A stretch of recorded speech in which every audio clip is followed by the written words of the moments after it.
Welcome to Dialogue. So, if you take a step back and really look at the story of America, you're faced with this incredible contradiction. It's right there at the core of everything. On the one hand, this is a country that was built and then constantly advanced and remade by immigrants. Generation after generation. Exactly. People who are searching for something, freedom, security, a chance at a better life, just dignity. It's an open experiment by its very definition. And yet, you look at the conversation today, and despite that entire foundation, immigration is one of the single most fiery topics there is. It generates so much political heat, so much anger. It really does. The temperature is just permanently at a boil. It's this ultimate paradox, isn't it? A nation of newcomers that's always a little suspicious of the next newcomers. Always. So that's our mission for this deep dive. We're going to deliberately step past the partisan policy fights, the arguments over visa numbers or budgets. The day-to-day headlines. Yeah. Instead, we're focusing on the mechanisms. We really want to shine a light on the strategies, the rhetoric, the psychological tools that are used to shape and, frankly, distort the public's view on this. It's not about which policy is right. No. It's about seeing how the modern political machine actually engineers consent. And that focus on the mechanics is where things get really troubling. As we looked through the material, one pattern just stood out so clearly, especially over the last, say, decade. What's that? It's the way that hatred, racism, and just raw fear are used.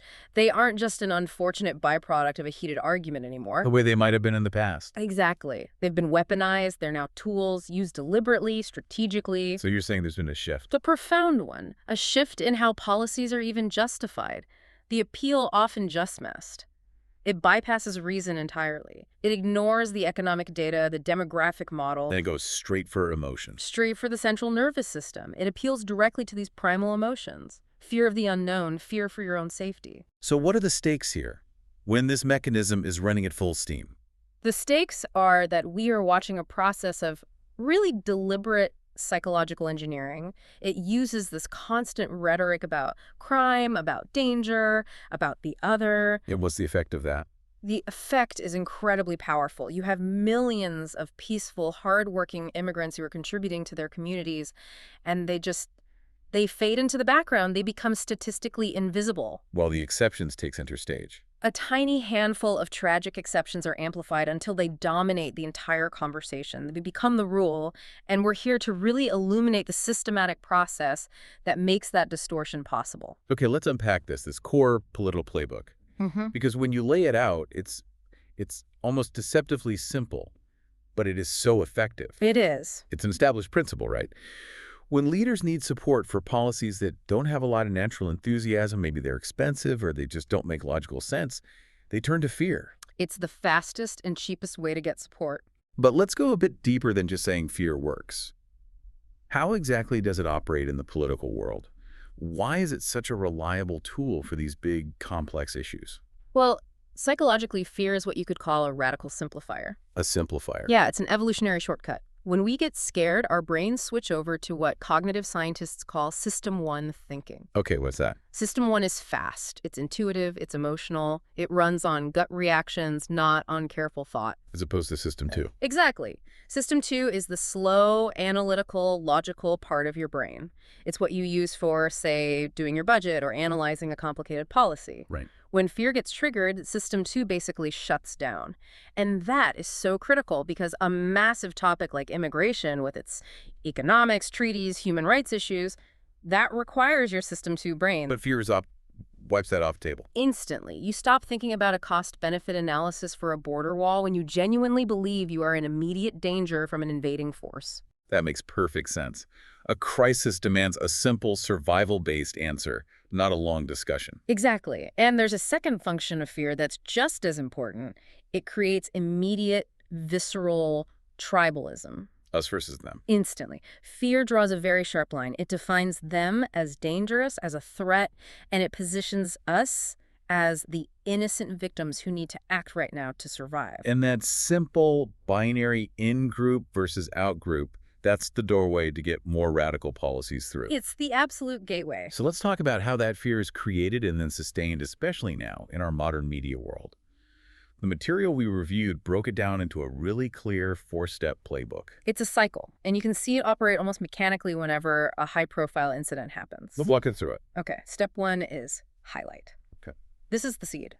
Someone finds an isolated crime, could be anywhere, committed by an individual immigrant. It doesn't matter if it's rare or an outlier. This one local story gets pulled out of its context. And then comes step 2. Step 2, amplify.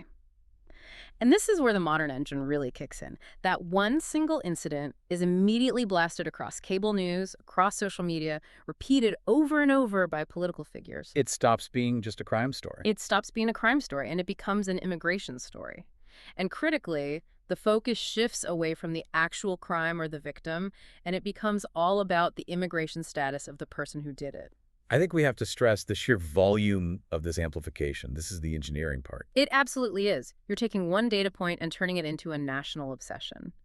The sources pointed to cases where one tragic crime, the kind that's committed thousands of times a year by native-born citizens, got 10 times more airtime just because of the perpetrator's status. It becomes the only story for days. Sometimes for weeks, it pushes everything else off the table. And that relentless repetition is what triggers a very specific cognitive bias in our minds. It's called the availability heuristic. Can you break that down for us? That's a really key idea here. Of course. The availability heuristic is basically a mental shortcut our brains use. We judge how likely something is to happen based on how easily we can remember an example of it. So if you see something on TV all the time, your brain mistakenly concludes that it must be a common, frequent event, a constant threat. So if the media spends 2 weeks showing one horrific example on a loop, your brain thinks, wow, this must be happening everywhere, even if the actual data says the complete opposite. because it's so available in your memory, it feels highly probable in real life. That's it exactly, which leads directly to step 3, generalize. Okay.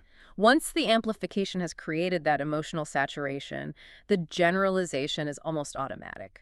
The individual criminal is no longer an individual. They become a symbol for an entire population. The action of one person is suddenly proof that millions of people are a threat. Without any logic or evidence to connect them. In this narrative, the exception doesn't prove the rule. The exception becomes the rule in the public's mind. And then the final step. And finally, step 4, justify. That huge wave of fear and outrage that was just manufactured is then immediately used to justify restrictive, often extreme policies. And the policy is presented as an emergency measure. Yes, not as a reasoned response to data, but as an urgent self-defense action to stop the huge threat they just created in your mind.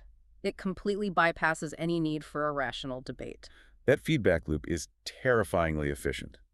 A single story is converted into a policy justification almost overnight. It's designed to be. And while politicians have always done this to some extent, the material really stressed that the scale and intensity today are on another level. The speed of it all with social media makes these mechanisms so much more powerful than they were in the past. So the whole playbook is designed to remove that moment of pause. The moment where someone might ask, wait a second, is this actually representative of anything? That's the entire function. To engineer a state of constant, low-level panic so you never get a chance to ask that question. Okay, this brings us to the specific tools they use.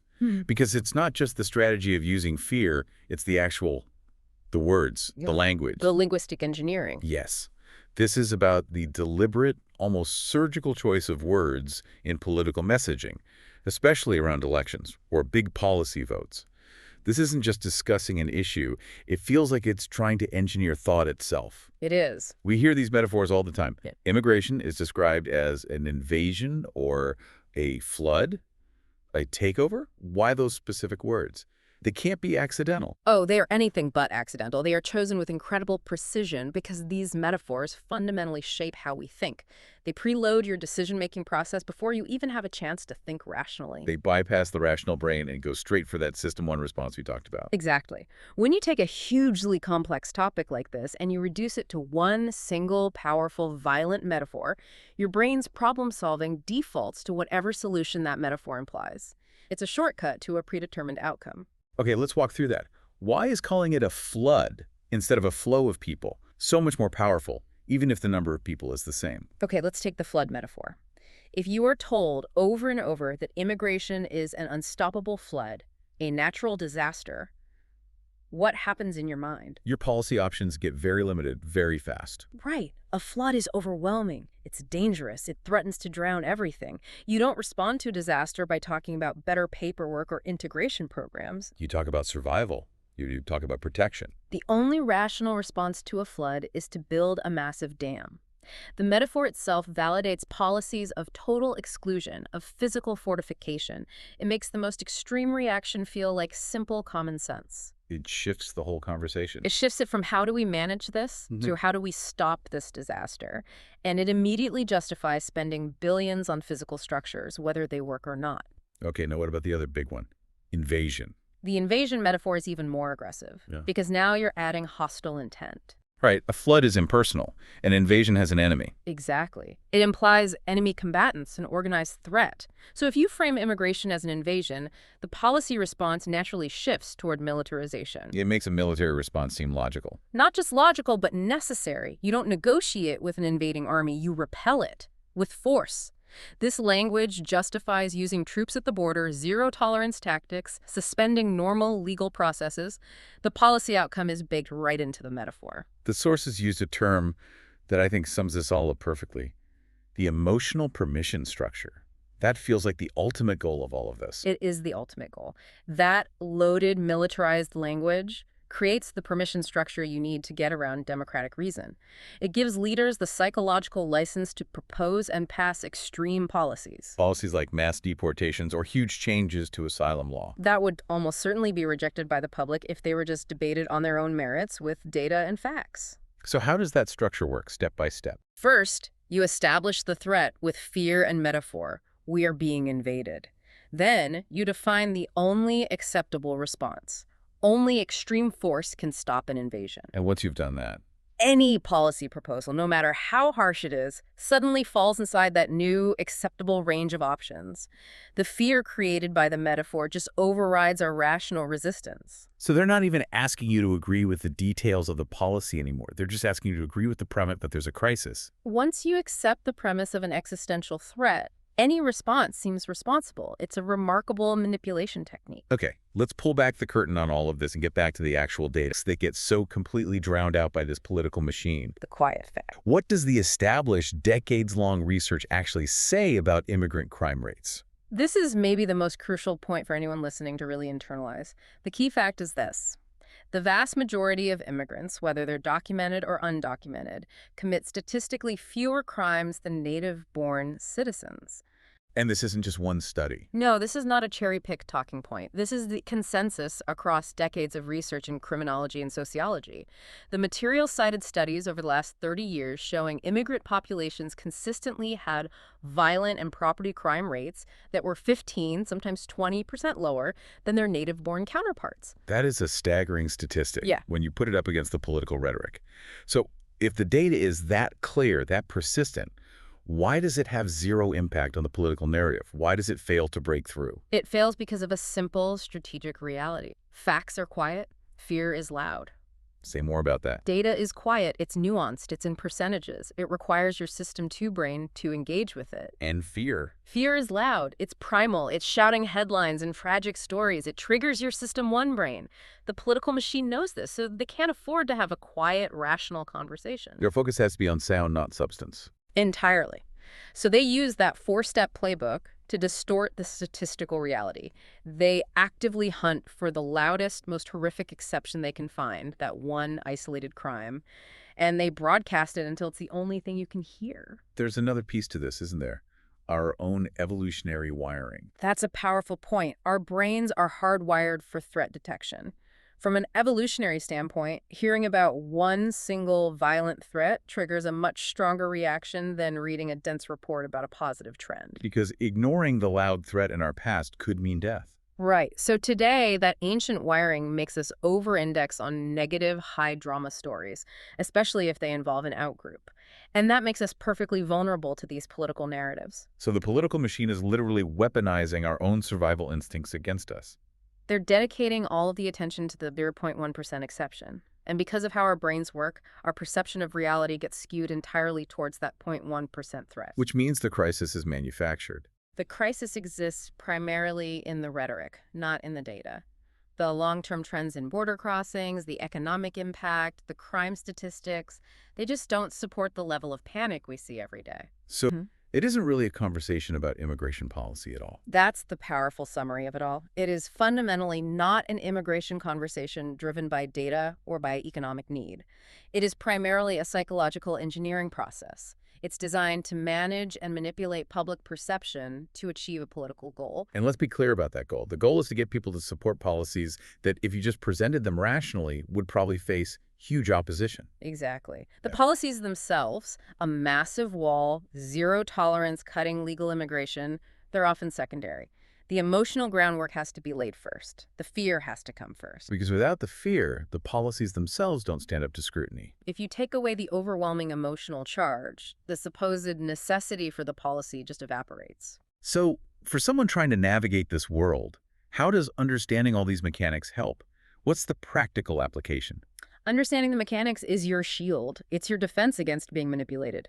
If you can stop reacting to the fear and start identifying the playbook, you see the highlight, amplify, generalize, justify cycle in action, you create space for rational thought. You can start asking the right questions. You start asking the necessary questions. Where is the data? Is this story an exception being amplified? What specific policy is this fear being used to sell me? That shift from being an emotional receiver to a critical observer, that is the only way to bring reason back into the conversation. You're reclaiming your system two thinking. Precisely. Yeah. It's about auditing your information stream and demanding that the emotional level of the conversation actually matches the facts. For instance, the next time you hear a politician use a word like invasion, Pause. And recognize they aren't describing a reality. They are attempting to shift your mind into a military framework to prepare you to accept a militarized solution. Once you can see the lever being pulled, it loses its power over you. that has been an incredibly clear and frankly sobering analysis. But let's just quickly recap the core lessons from this. We started with that great American paradox, the nation of immigrants fighting the next wave, and then we broke down the playbook used to keep that conflict going. The intentional use of fear. The intentional use of fear as a political tool, because it collapses nuance, it triggers our gut reactions, and it creates that instant us versus them divide. And the language. Yes, the language. Yeah. We analyze the power of those aggressive metaphors like invasion and flood. We now understand they aren't just words. They're cognitive tools designed to give emotional permission for extreme policies. Policies that would otherwise be rejected. Right. And finally, we highlighted that huge disconnect between the narrative and the reality.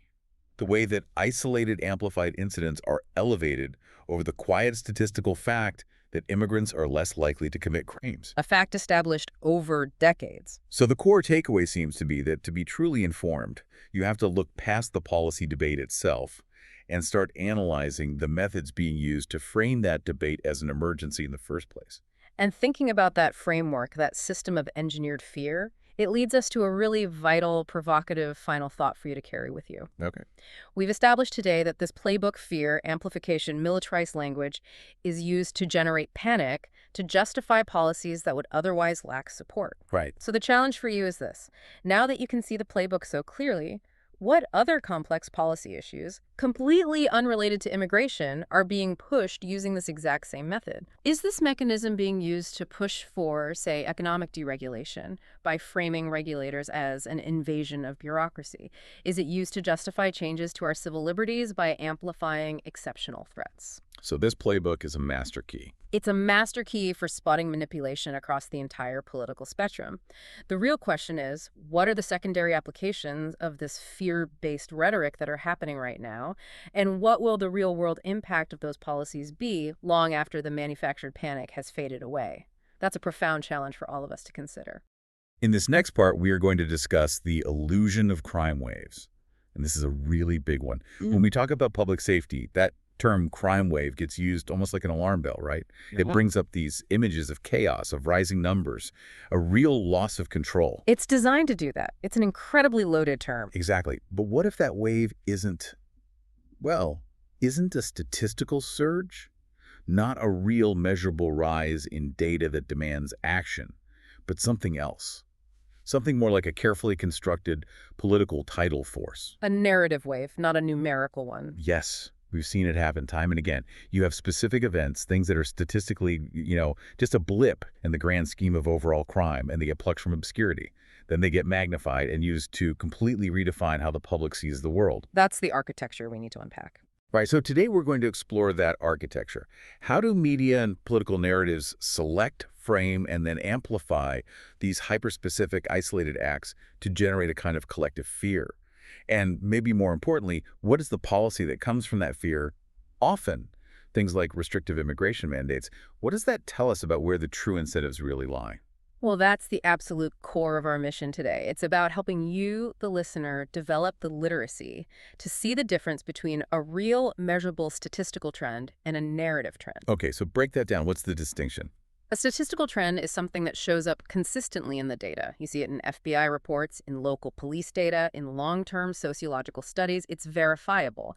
A narrative trend, on the other hand, is driven entirely by selective focus, by emotional manipulation, and, crucially, by political utility. So one is about facts, the other is about feelings and goals. Precisely. And grasping this distinction isn't just an academic exercise. It's crucial because in nearly every major policy debate we have, especially those involving immigration or specific racialized groups, it's the narratives, not the data, that end up driving our most restrictive, costly, and impactful public policies. So if you want to be an informed participant in that conversation, You have to be able to recognize the machinery used to push facts to the sideline and replace them with fear. okay, so let's start with a foundational truth. A simple one that really should anchor this whole analysis.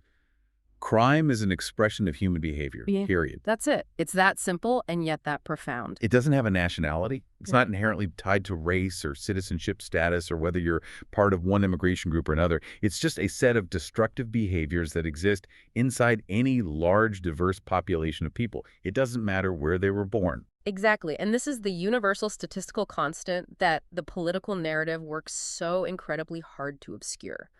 When sociologists and criminologists actually examine the statistical composition of any human population, and I really do mean any population. So native-born citizens, immigrants, refugees. All of them. Native-born citizens here for generations, legal permanent residents, recently arrived refugees, even people seeking asylum. It doesn't matter. The statistical breakdown of behavior is remarkably, almost uncannily consistent across the board. What does that breakdown look like? Well, you have the vast majority of people, the overwhelming bulk of that population. They're peaceful individuals, they're contributing workers, they're parents, they're community members, they follow the rules, obey the laws, and they basically uphold the social contract. The solid middle. The solid, massive middle. Then, within that group, you'll always have a visible subset of people who go above and beyond. These are your extraordinary contributors, the entrepreneurs, the innovators, the artists, the community leaders who are genuinely pushing society forward. Okay, and the third group? And finally, you will always find a small minority fraction, it's a percentage, and often a very, very small percentage, who commit criminal acts, who violate that social contract. And that's a demographic reality. That ratio, the peaceful majority, the extraordinary subset, and the criminal minority, it applies everywhere. Across every single line you could draw, regardless of country or visa status. That is the statistical reality. So here's the puzzle then. If that constant is true everywhere, how do media and political actors manage to sell a story that so successfully flips it on its head? How do you get to a place that you could accurately call racism by design? It all comes down to the mechanism of framing. The way the language and the focus shift is just, it's stark. And it's something we all need to challenge ourselves to spot instantly when it happens. But let's use that parallel scenario idea. Let's really compare them side by side. Okay.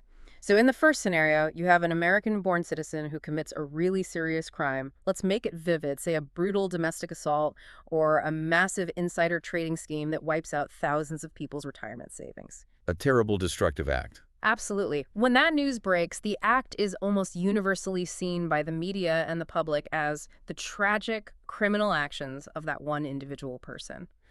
The story focuses on their history, their specific motivations, the details of their crime. It's seen as an aberration. The blame stays singular. It stays on the person who did the thing. We don't suddenly start questioning the moral fiber of everyone who shares their zip code or their ethnic background. We don't. Now, hold that thought, and let's look at the second scenario. An immigrant or a non-citizen commits the exact same crime. Same level of violence, same magnitude of fraud. What happens? The conversation shifts almost instantly. Instantly. It shifts from the individual to the group. The behavior is immediately presented not as the failure of one person, but as a reflection of or an indictment against the entire group they belong to. They stop being an individual perpetrator, they become a representative of millions. This is the crucial pivot point then. This is how the illusion gets built. It is. In the first instance, the person is an isolated anomaly, a bad apple. In the second, they become the defining sample. One individual's terrible choice is immediately leveraged by political actors to characterize millions of peaceful, law-abiding people who just happen to share a passport or an origin story. And that is the essence of racism by design. You're using a statistically insignificant data point to imply a systemic defect in an entire class of people. That's the move. So for us, the public, the challenge is to recognize that immediate shift in language. When the perpetrator's non-citizen status is the first, loudest, most defining characteristic that gets mentioned, the conversation has already stopped being a sober discussion about criminal justice. It's become about something else entirely. It's become about identity. It moves instantly from discussing an act of violence to discussing the supposed negative characteristic of millions of people who share the same status. Yeah. And that rhetorical leap, that's the foundation for the whole illusion. So to really understand how that leap is made so effectively, we have to look at the practical mechanics of it, the selective spotlighting that happens within our media ecosystem. Meaning, why do some crimes become national headlines? Why do they saturate every news feed and dominate the legislative debate, while other identical crimes just get buried in local reports? They're barely visible outside their own community. It might seem like a simple question of newsworthiness, but the reality is far more transactional than that. It's driven by incentive structures. Stories are chosen not based on their statistical severity. So not on whether they actually contribute in a meaningful way to the overall crime rate? Right. They're chosen based on whether they serve or actively undermine an existing powerful political narrative. If a story reinforces a pre-existing anxiety about a certain group, let's say undocumented immigrants or asylum seekers, it gets the rocket fuel of national coverage. And if it contradicts that narrative, or if the perpetrator just isn't politically useful, it evaporates. It's a non-story at the national level. And this process has a name, right? We call it selective amplification. And this is the process that warps public consciousness. It creates the illusion that certain groups are disproportionately dangerous, even when the underlying statistics from sources like the Cato Institute or the Bureau of Justice Statistics prove the exact opposite. The frequency of the coverage overrides the facts of the frequency of the crime. That's a perfect way to put it. Let's detail the amplification process using our earlier scenario. A violent crime committed by a non-citizen. It triggers an instant, massive media cycle. It doesn't just stay in the local news. No, it goes national within hours. And it's framed with this urgent, sweeping language. It often implies a deficiency not just in the individual, but a systemic failure in border enforcement or the entire immigration system. The framing immediately links the isolated act to a political solution. And that solution is almost always restriction. Always. Now, the counterpoint, that scenario B, is so vital because it just exposes the double standard. An identical crime committed by a native-born American citizen. It's tragic, it's newsworthy locally for sure. But it's immediately and intentionally relegated to the status of an isolated incident. It's handled as a localized police matter or a community trauma. It doesn't get national significance. It doesn't become the definitive high-rotation talking point that politicians use to define the character of the entire American population. And you'd never see a demand for radical shifts in domestic policy based on it. Never. And that makes me ask, if the goal is genuinely public safety, why does the origin of the criminal dictate the level of national urgency? The violence is the same. The loss of life is the same. The difference is the political utility of the perpetrator. That's the only variable that changes. And that utility leads directly to the policy outcome. A devastating one. By constantly spotlighting this one single, easily defined, politically convenient category of crime, non-citizen crime, while ignoring the statistically larger, more complex category citizen crime, the narrative artificially inflates the perceived risk from the immigrant population. And that perceived risk becomes the justification for new laws. It becomes the primary and frequently the only justification needed for implementing these restrictive, harsh, and often incredibly expensive immigration policies. The perceived threat becomes the policy rationale, and it completely sidesteps the statistical reality of where the vast majority of crime is actually happening. They're using emotional data points, anecdotes that spark outrage. That's it. They use those to push through broad policies that would otherwise have absolutely no statistical footing. So it creates this powerful, self-justifying feedback loop. The political narrative about insecurity fuels the selective, sensational reporting. Which then, amplified into a wave, in turn justifies the political action. Building walls, ramping up enforcement, reducing legal immigration pathways. Exactly. And in the end, you get policy decisions that cost billions of dollars, all based on the loudest, most emotionally resonant anecdotes, rather than a comprehensive, fact-based analysis of the actual public safety landscape. This is why recognizing that selective spotlighting is so essential. Okay, so let's delve a little deeper into the sheer technical scale of this magnification. We're not just talking about highlighting something. We are talking about taking one event, one single data point, and treating it with a rhetorical force multiplier that makes it seem like a defining characteristic of an entire era. It's like the rhetorical equivalent of putting one microscopic bacterium under a massive projector and convincing the whole audience it represents a plague. That's a great analogy. That one single violent act committed by a non-citizen immediately acquires this immense political and media capital. It far, far exceeds its actual statistical weight. So how is it leveraged, specifically? Well, first, it quickly becomes a staple talking point at political rallies all across the country. It serves as the immediate, visceral evidence needed to support broad, pre-existing restrictive agendas. When a politician needs to justify more spending on enforcement or a new policy crackdown, they don't cite the overall crime rate. No, they cite that incident. They use it as a symbol for a supposed national catastrophe. Then you have the media side, which ensures that symbol stays potent. It fuels relentless, repeated cable news cycles. The same story, often featuring the most tragic or sensational details, will run on heavy rotation for days, sometimes even weeks. The goal there is saturation, isn't it? It's not really about informing people of the legal details of the case. Not at all. The goal is to successfully embed a deep, generalized feeling of insecurity and threat that becomes inextricably linked to non-citizenship. Here's a good test.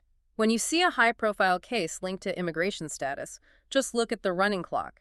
How long does that specific story dominate the airwaves compared to other stories of equal or even greater violence? And then, of course, there's social media. Right. In the modern landscape, this incident spreads virally as incredibly potent content. It's tailor-made for immediate shares and emotional reactions. It's often distilled into shocking, decontextualized clips or short, outrage-driven text posts. And that rapid, almost unquestioned consumption of the fear-based narrative further bypasses any demand for statistical context. And most functionally, and this is the most worrying part from a policy perspective, this single incident is then used as immediate fuel for legislative action. Bills are drafted, they're debated, and sometimes they're even passed under the pressure of that one anecdote. Rushed through based on emotional urgency, not a demonstrated need to address a systemic national crime trend. So while this one single point of light is being magnified exponentially, what is simultaneously happening to the massive volume of crime that's committed by citizens? It barely registers. It barely registers in the public discourse, even though it represents the dominant reality of criminality in this country. It's actively politically minimized. Let's anchor that in some specific data, because this is data that should be national news every day, but it's not treated that way. While that single spotlighted non-citizen crime is running on an endless loop. We have to remember the reality of the immense internal violence in this country. We are talking about 20,000 or more murders committed every single year by U.S. citizens. That is a staggering number. It's a tragedy that truly defines the violence landscape in America. Yet those incidents, that massive tragic volume of loss, they rarely achieve the same national policy-driving spotlight. They remain collectively just background noise. Why, though? Why is that? Because they're decentralized. They don't fit a tidy, politically advantageous narrative, and there's no single, easily defined other group to blame. If a crime is committed by one citizen against another, it's a localized failure. If the perpetrator has the wrong origin, suddenly it's an existential threat to the entire nation. And that's not just for murder, right? I mean, think about other widespread criminal activities. Absolutely. We can look at expensive drug trafficking networks, the internal distribution and consumption, which are often operated and facilitated primarily by citizens, or just think about the common incidents that clog up our courts and hospitals every single day: DUIs, general assaults, generalized gang activity that plagues both urban and rural communities. And those acts, which are committed daily in huge numbers by citizens, are generally treated as ongoing, complex social problems.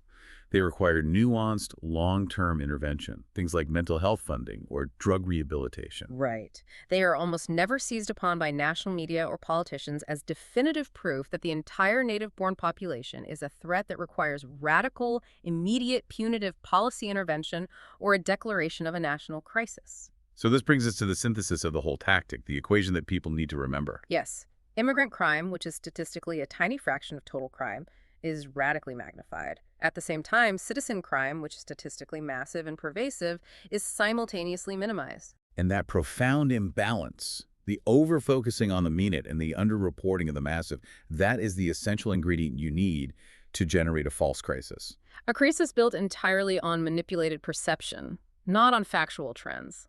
The data does not support the idea that one specific group is causing a national crime surge, but the narrative creates that surge in the public's mind by using fear as a substitute for fact. And that false crisis is the indispensable justification for what comes next. It serves as the moral, the ethical, and the legislative foundation for these significant, often punitive, policy shifts aimed at immigration.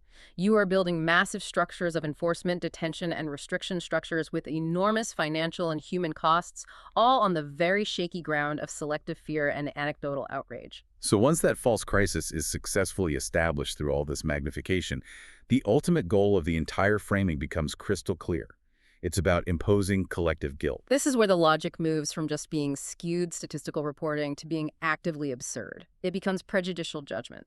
Let's step back for a second and just engage in a thought experiment about basic fairness and judgment. A good idea. Imagine for a moment if the entire population of the United States, all 330 million of us, were to be judged and defined and fundamentally characterized solely by the worst single person who happens to be an American citizen. We would instinctively reject that logic immediately. We'd reject the idea that we are all responsible for the actions of a single serial killer or a corrupt politician or a massive Ponzi schemer.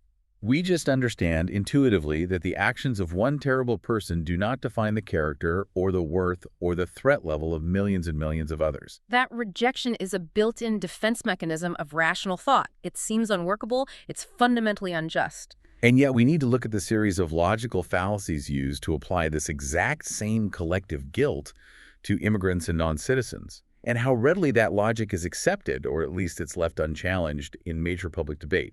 Why do we instinctively defend against collective guilt in most scenarios, but seem to turn off that filter when we're talking about migration?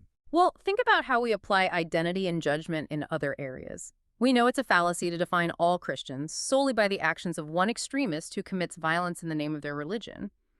We know it's intellectually lazy to define all men by the actions of one high-profile serial offender or predator. That's just not how we treat identity in any other context where we're trying to be fair. Right. Or all police officers by the actions of one corrupt officer. Exactly. We don't define the integrity of all police by the actions of one officer caught committing abuses. We treat that as an internal failure that needs to be addressed. And while we deeply grapple with issues of racial inequality and violence, we don't define all white Americans by the actions of one mass shooter, despite the devastation they cause. In all those examples, society's baseline is a quick, rational reversion back to the idea of individual responsibility. The entire criminal justice system is built on that very premise. But that logic is surgically removed when discussing immigrant groups. And this is what happens. Millions of productive, peaceful people, your neighbors, your coworkers, the small business owners, they are systematically reduced in the public eye to the profile and the actions of a handful of criminals who just happen to share a common origin or status. So their individual contributions, their tax payments, their compliance with the law, their dedication to their community, all of that is just erased. It's erased. It's replaced by the simplified, politically potent profile of the worst among them. And that reduction, that imposition of liability for actions they didn't commit, that is the central mechanism of collective guilt. It is. And recognizing this specific rhetorical maneuver being applied today is absolutely key to maintaining a clear perspective. It is a political tactic that has a long and a very grim and an exceptionally effective history. It's not a modern invention. Far from it. This specific maneuver reducing a massive, diverse population to a single, terrible, negative stereotype. It's been a mainstay of political conflict for centuries.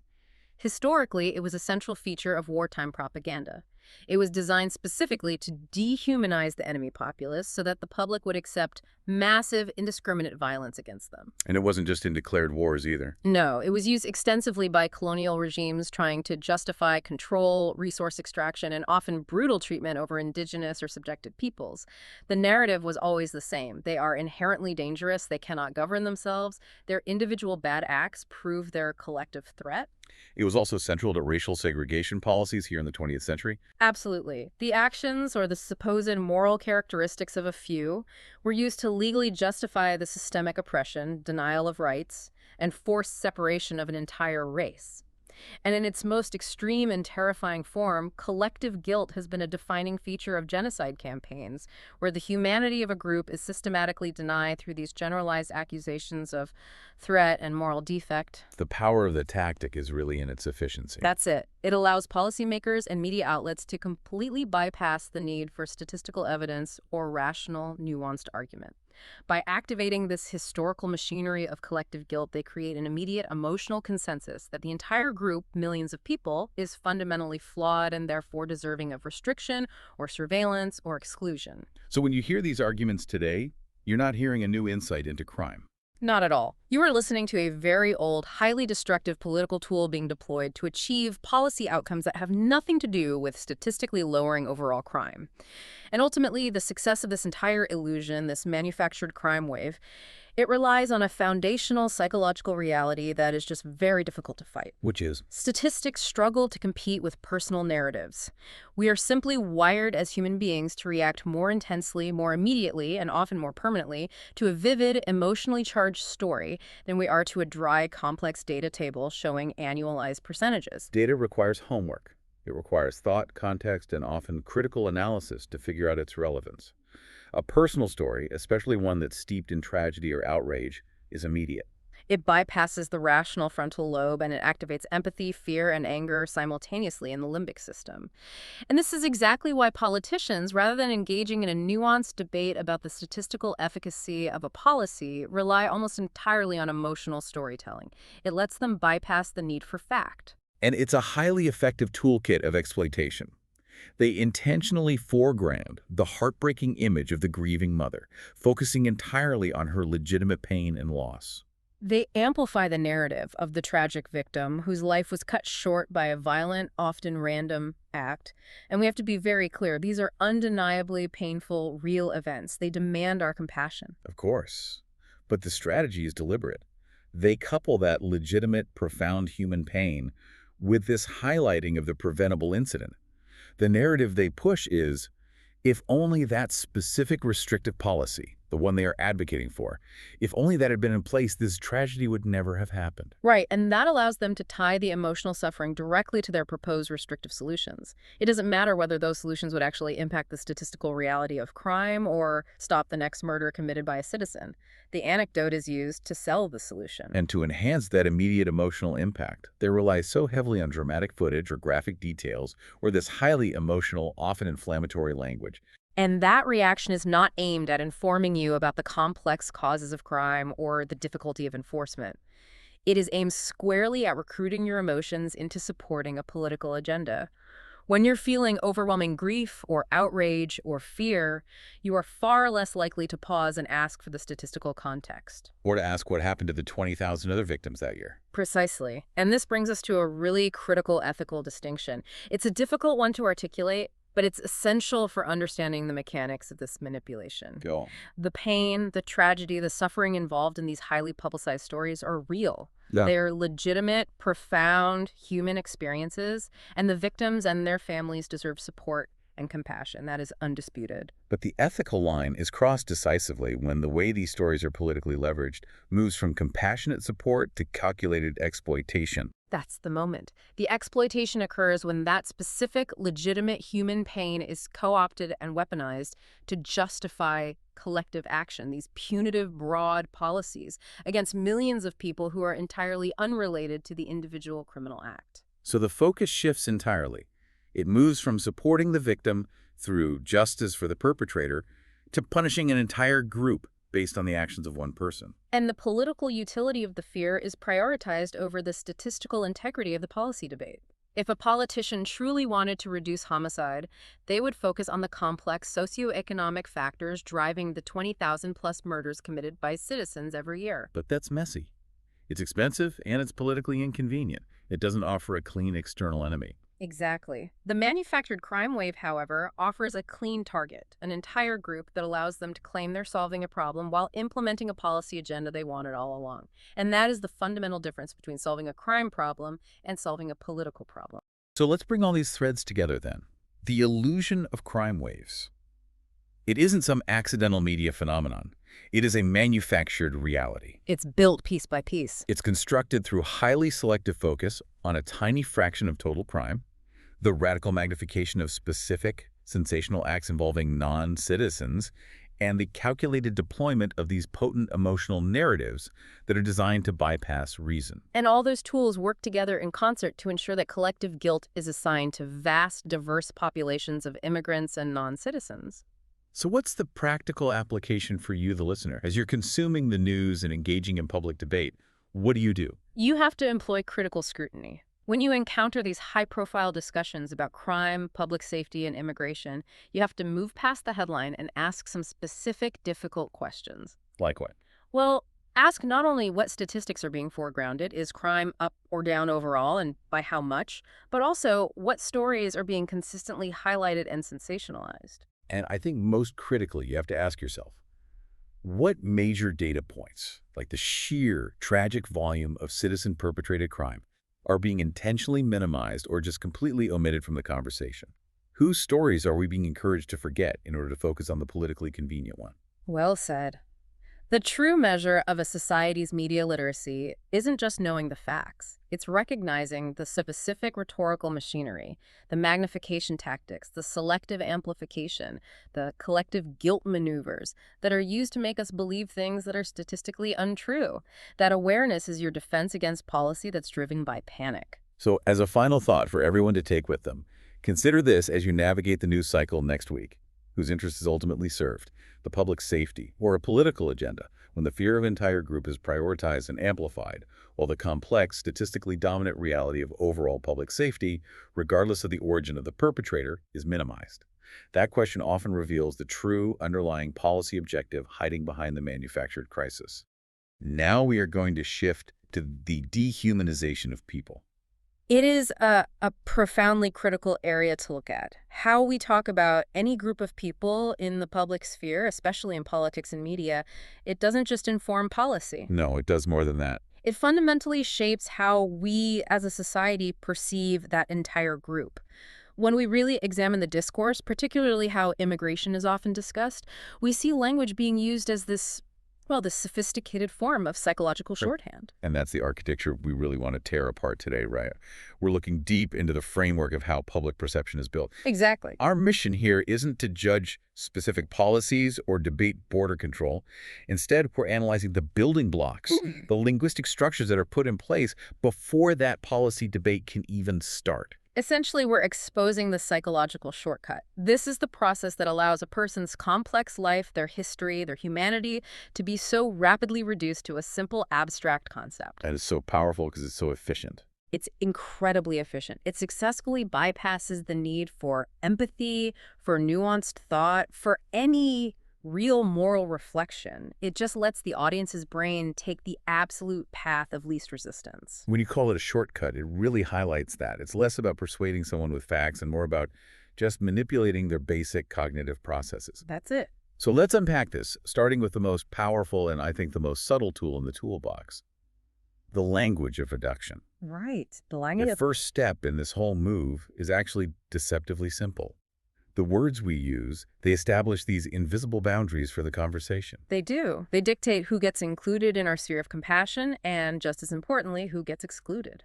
And when we're talking about large-scale human movement, the first mechanism of reduction is always about using a single defining word to just encapsulate an entire human being. This is where we see that rhetorical transformation. It's a shift from a person performing an action or having a temporary status into a fixed, all-encompassing identity. And the most illustrative example of this has to be the use of a legal status. The term illegal.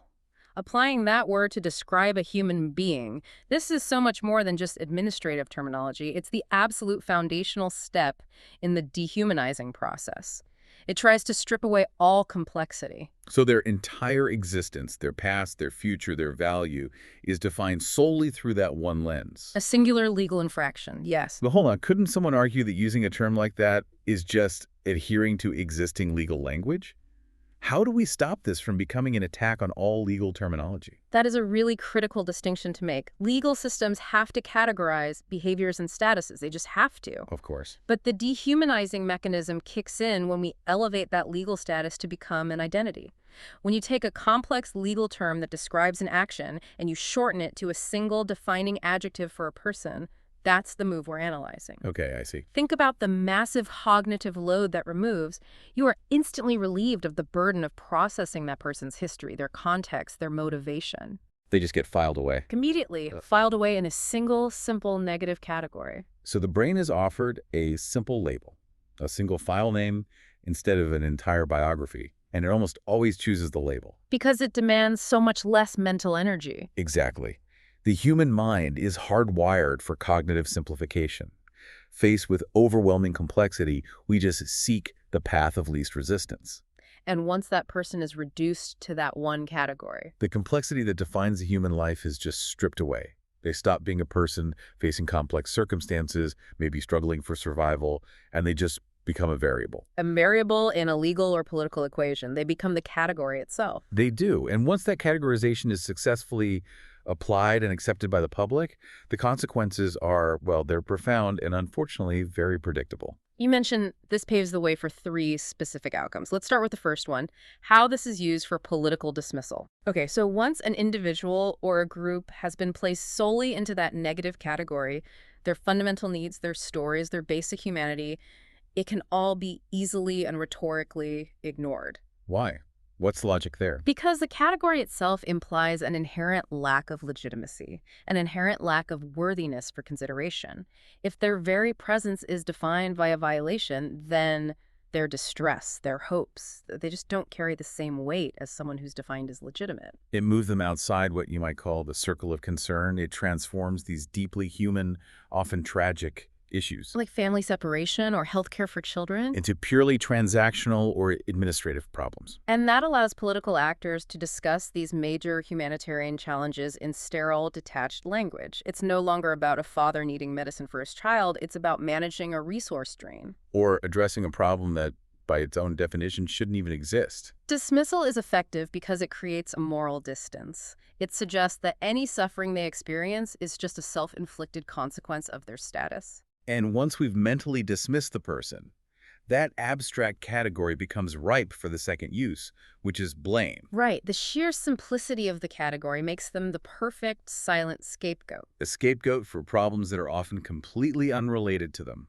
Breathtakingly unrelated. Because the category is so simple and carries that negative connotation, it just functions as a convenient container for all sorts of societal anxieties. Can you give us some specific examples of how that abstract blame works in public discourse? Certainly. Let's say a community is experiencing economic stagnation or social services are struggling from years of underfunding.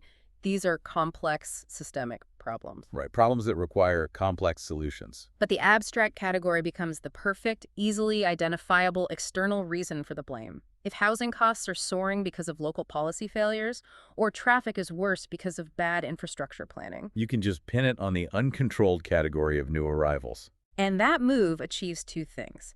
It distracts from the actual systemic failures, and it gives the audience a concrete, visible, and morally simplified target for their anger. It's much easier for a politician to say the category is draining resources than to admit our budget decisions for the last decade were inadequate. It's a beautifully clean, rhetorical shield.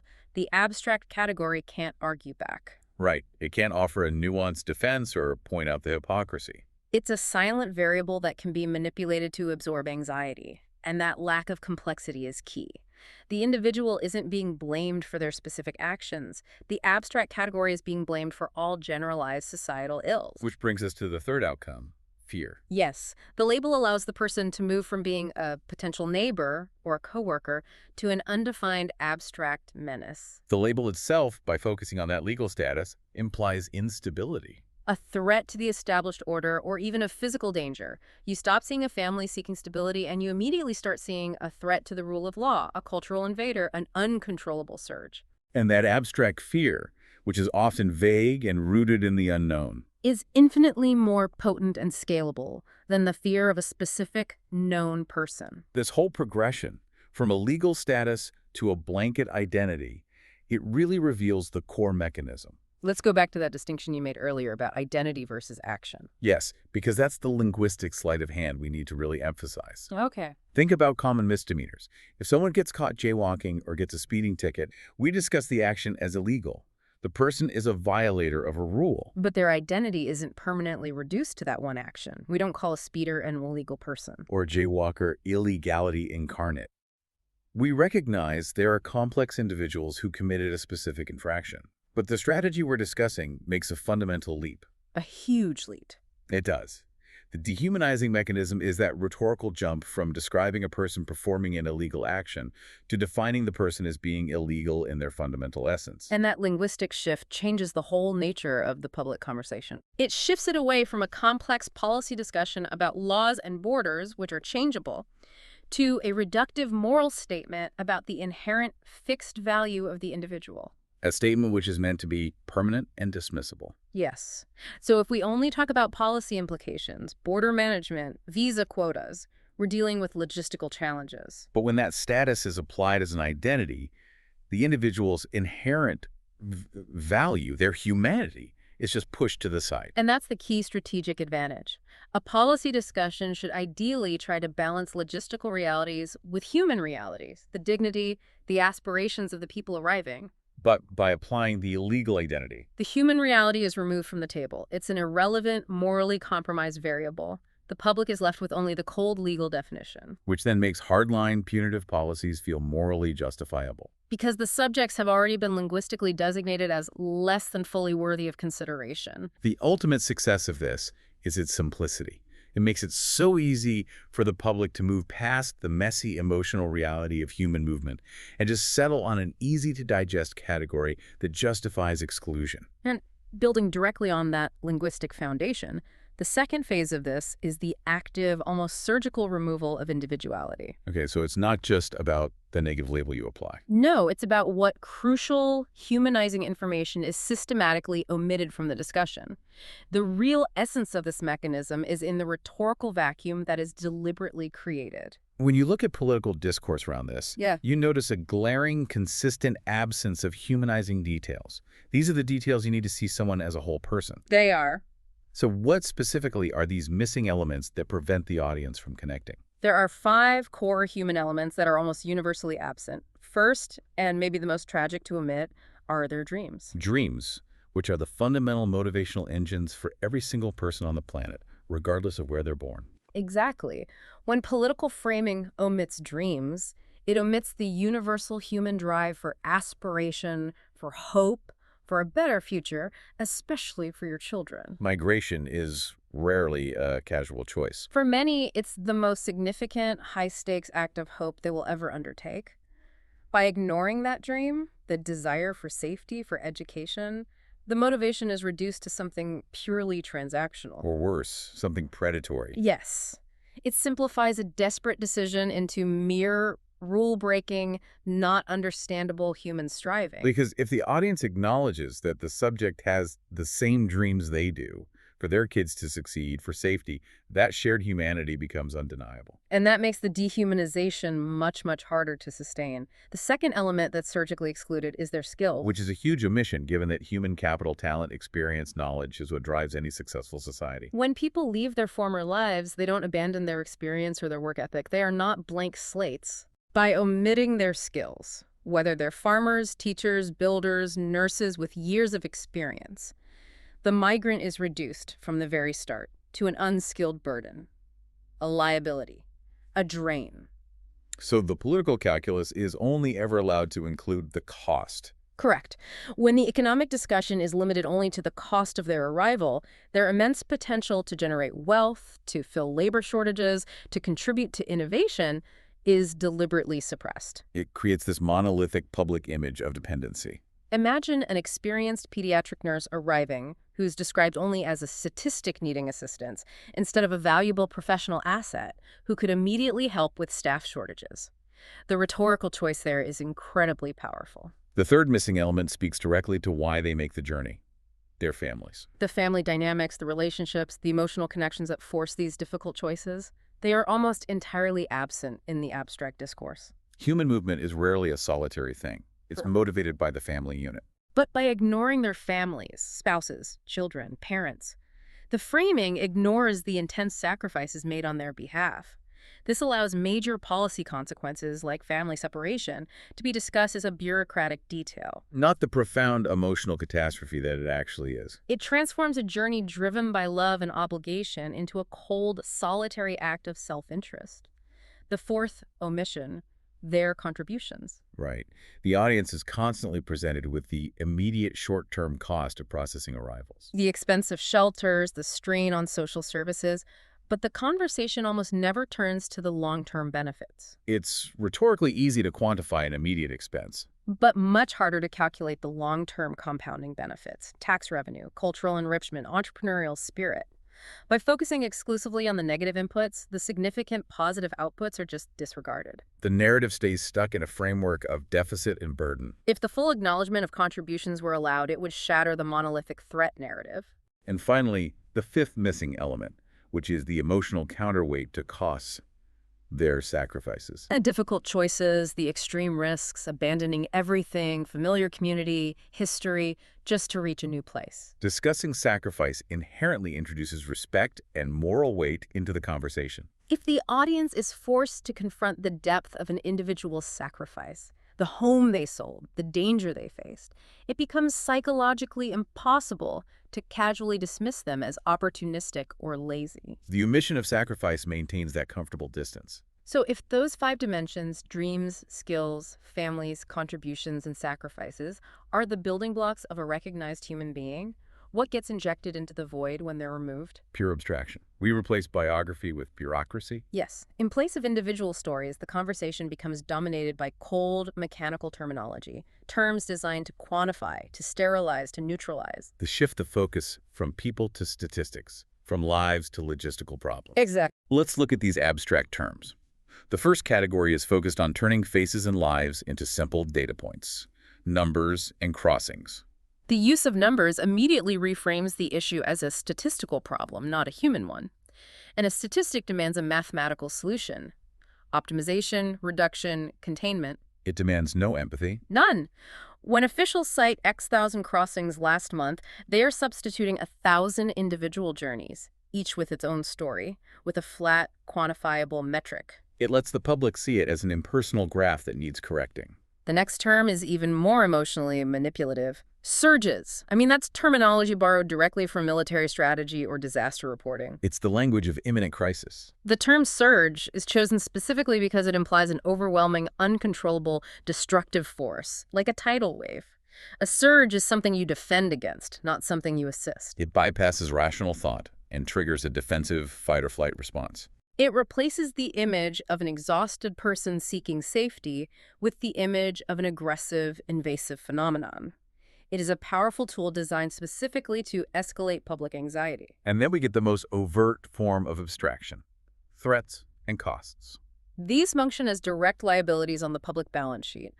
Labeling a group as a generalized threat provides the moral justification for aggressive policies. And the vagueness is intentional, right? Completely. The threat doesn't have to be defined. It can be economic, cultural, whatever, but the implication is clear. This group detracts from safety and stability. And focusing on costs reduces the entire reality to a simple budgetary subtraction. Directly assigning a negative monetary value without acknowledging any potential benefits or the moral imperative to help. So this combination of numbers, surges, threats, and costs successfully replaces the messy reality with a neat, actionable problem set for a government to manage. It's clean, it's cold, and it's effective. And this brings us back to why abstraction works so well. It's cognitively effortless. Right. It is infinitely easier to manage an abstract surge of numbers than it is to look into the face of a specific person who has sacrificed everything for the single universal goal of giving their child a stable future. The specific story forces empathy. The abstraction prevents it. Consider this contrast. Imagine a politician discussing the burden of a $100 million annual cost for social services. That's a manageable number. It's intellectually distant. It's a policy problem. Now, contrast that cold figure with the human reality.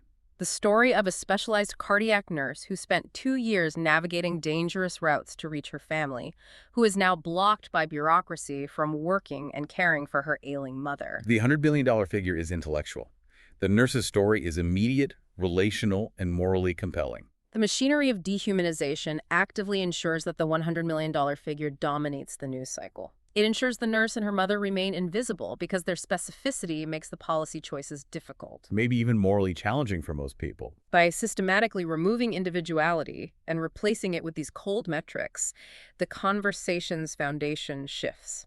It makes it safe for the audience to prioritize abstract fears over shared human concern. It's a deliberate rhetorical barricade, preventing the human reality from ever penetrating the debate. So we've established the linguistic tools that reduce identity and the metrics that replace stories. But why does the public accept these reductions so readily? Yeah, why do we let ourselves take this psychological shortcut? And this leads us to the foundational principle that all of this relies upon, the deep-seated primal fear response. The psychological consensus is pretty clear on this. Humans are hardwired to fear the unknown. This isn't a complex learned behavior. It's an evolutionary primal driver for survival. What was unknown, the strange creature, the unfamiliar group, often posed a real physical threat. Exactly. This foundational anxiety, this apprehension toward the unfamiliar, is the powerful mechanism that political framing exploits today. And if a strategy can tap into that primal fear, it can bypass the logical, rational parts of the brain that would normally demand evidence or context. It can. Political framing is meticulously engineered to leverage this inherent fear to influence mass behavior, especially when it comes to voting and policy. The overarching strategy isn't just to define the group as different, but as fundamentally unfamiliar. Unpredictable and therefore inherently dangerous. Let's delve into that strategy of defining a group as the other. How does that actively suspend our natural inclination toward empathy? If a group can be successfully portrayed as culturally, morally, and functionally different from the audience, if their motivations are cast as incomprehensible or opposed to the norm, then the psychological barriers for acceptance just dissolve. Othering actively suspends the cognitive mechanism for shared humanity. Because shared humanity requires recognizing common ground, right? Common vulnerabilities, common goals.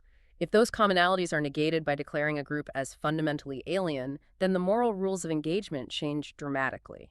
The normal social rules that dictate compassion and assistance are psychologically suspended. The audience is effectively trained to view them not as fellow members of the species, but as an external threat, an entity that must be managed, contained, or fought off. Like a predator or a disease. Which explains why policies that would be deemed morally unacceptable if applied to the in-group can be accepted or even welcomed when applied to the out-group. The ethical stakes are perceived as fundamentally different. Consider 2 ways to frame a community discussion. The first, discussing a new group of arrivals as potential neighbors who are struggling to find work, have kids needing schooling, and share similar anxieties about paying rent. That framing emphasizes common humanity.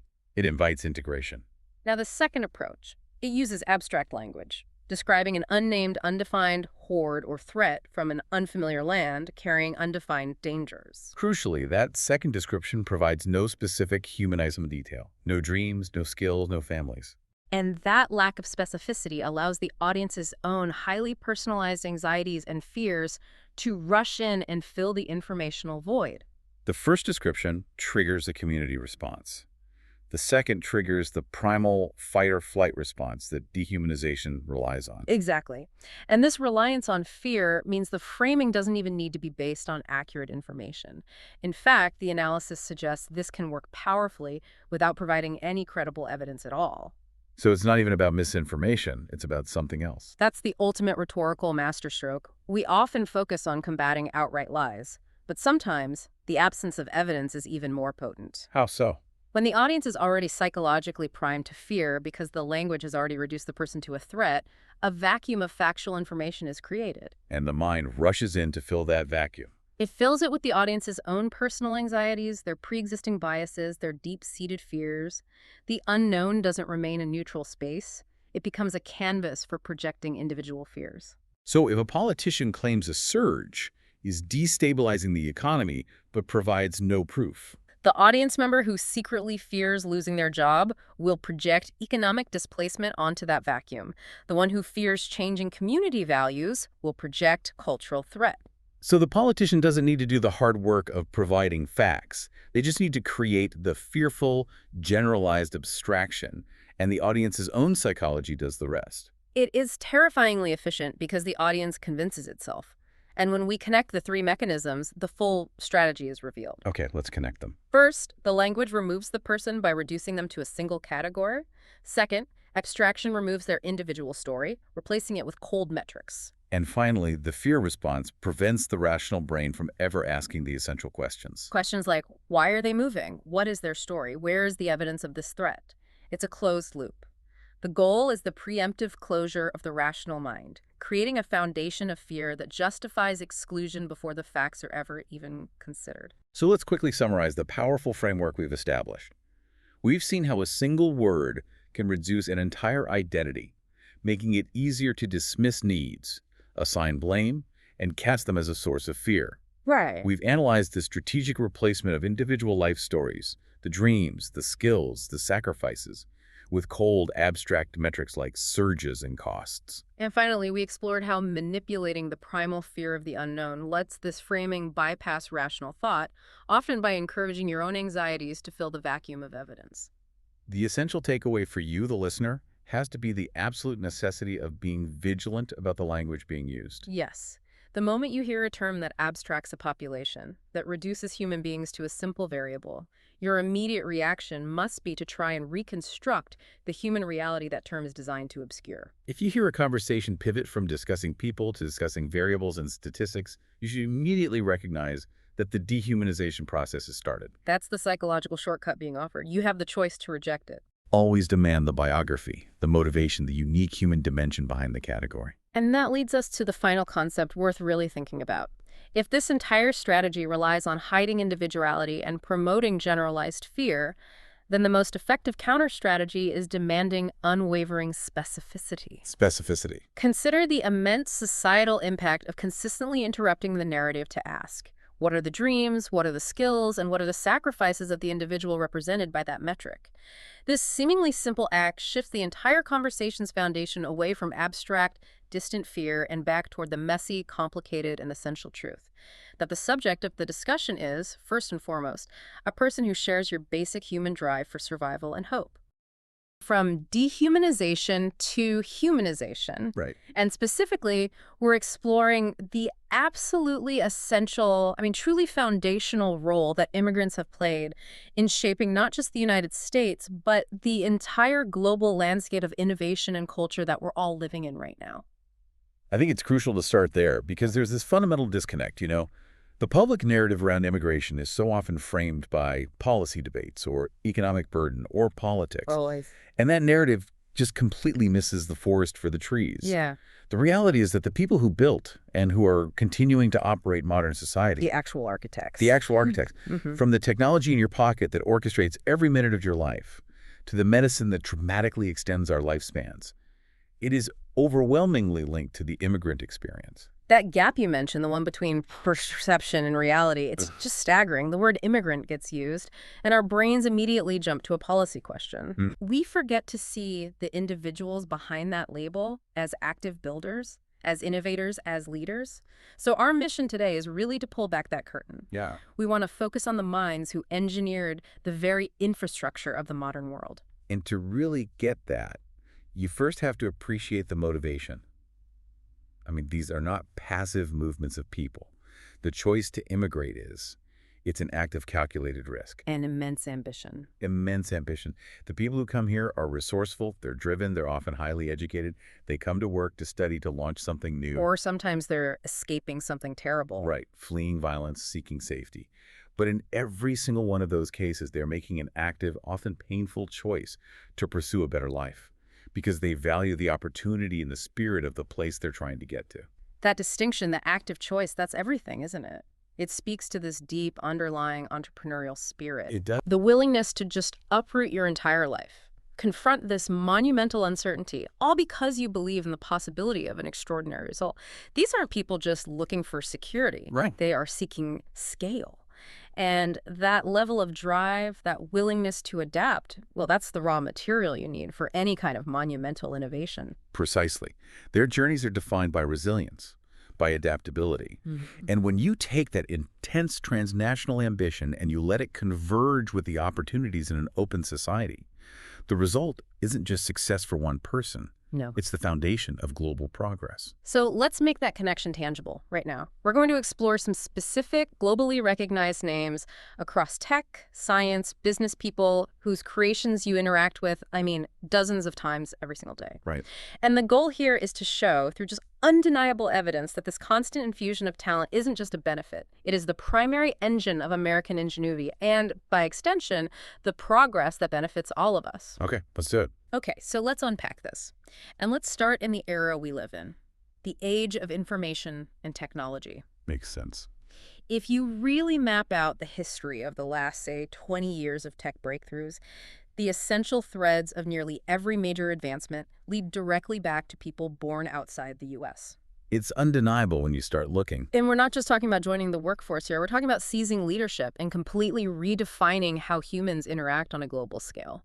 When you analyze the dynamics of Silicon Valley, or really any tech hub, what's so striking is the sheer concentration of immigrant founders and high-level leaders, especially in the fields driving exponential change. The places where massive value is created from, what, sheer intellect? From sheer intellect. And the best place to start is with the tool that defines every second of our modern online lives, Google. The Google story is, it's almost a textbook example of this.